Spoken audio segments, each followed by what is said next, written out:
मानू मुखे नजर इंदो उनके मारे मिटाए छड़ींदुस।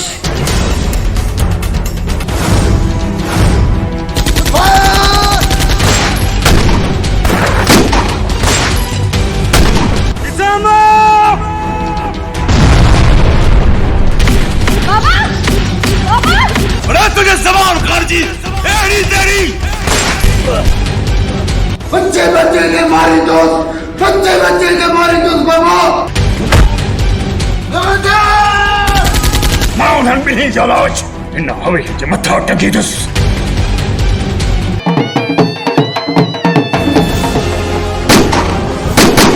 अरे जालमो अज तो मुझे पुत्र जे खुशियां जो दी हुआ।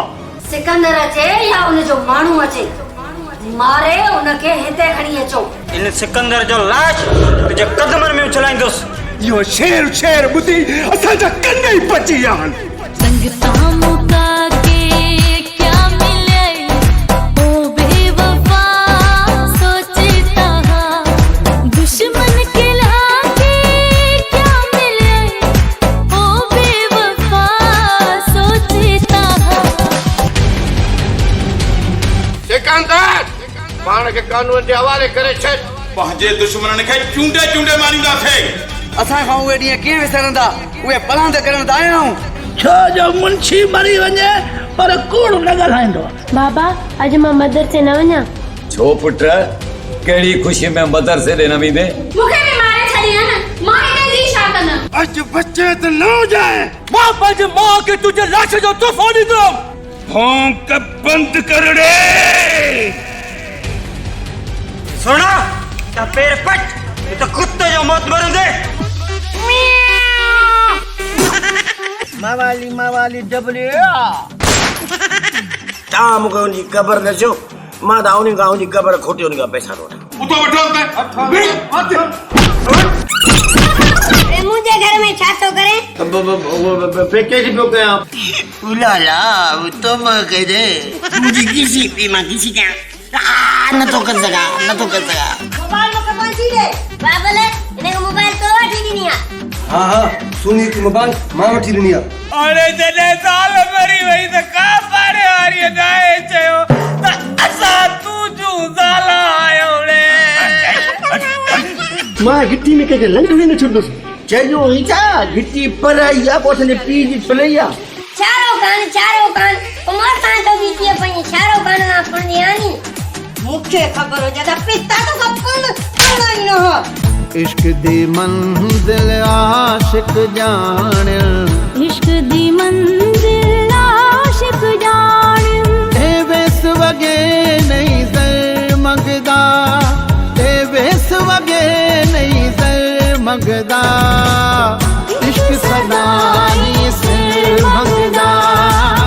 इश्क सदाई सिर मंगदा। खुदा दे वास्ते लैला के बचा दे के लैला के बचा।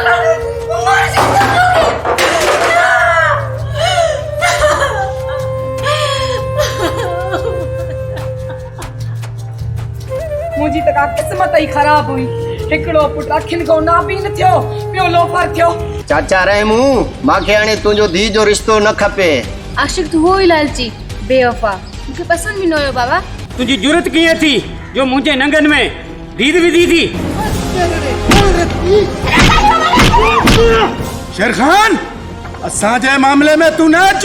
तोखे खबर आहे न ज़मान खान जो पुत्र ज़मान खान जो। अरे आलू कमीना सुञाणा तो तोखे ज़मान खान जो पुत्र। ज़मान खान से दुश्मनी करे तोखे ॾाढी महांगी पवंदी। जे ज़मान खान बदमाश आ त बदमाशन के सिधो करण असां के ईंदो आ। बस कर दे।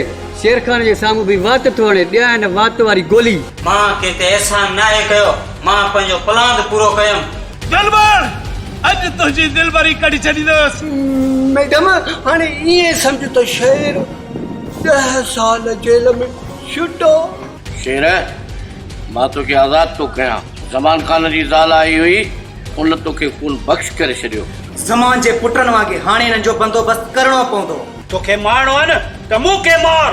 मां सिकंदर जी मंगाया। मां शादी कंदस सिर्फ सिकंदर सा। जालिम तू मुझे पुपी ऐं ॾाॾी के मारे छॾियो। तोखे चवां थो त इज़त सां था हलियो वञ। अरे बकवास न कर मुचकुड़। अरे निकिरी वञ मुंहिंजे घर मां। अॼु खां पोइ मुंहिंजे घर में न ईंदो कर। तव्हां सभिनी पुटनि खां न मूंखे शेर जहिड़ो पुटु ला ॾिया। चुप कर। शेर खे मारींदुसि तोखे बि मारण मूंखे सवाब आहे। सरदार हुकुम कर, छा करणो आहे? शेर खान चवंदो त वेंदुसि न त हिते मरी वेंदुसि कोन वेंदुसि। दिलबर खान मौका लियोस करियास पूरो। पुट तूं पंहिंजी पढ़ाई जे ध्यान दे, इन ॻाल्हियुनि में तूं न पओ। हा बाबा मुंहिंजो पढ़ाई जे इन जे लाश खे मुंहिंजा कुत्ता खाईंदा। एक भी जिंदा न बचे। अॼु तुंहिंजे मथां मौत कड़की पियो आहे, मौत। दिलबर खे अञा मां उहा लोली न आहे ॾिनी जो भॼी वञे। अजय जी खुड़ी वाली गोली। इटली जी बंदूक सां तोखे मारींदुसि, इटली जी बंदूक सां। अजय थी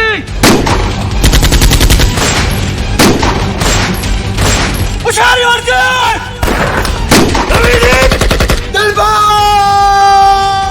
हाँ कर या न कर, तुझे पीऊ के साड़े राख कंदासीं। गॾिजी उन्हनि खे ख़तम कंदासीं।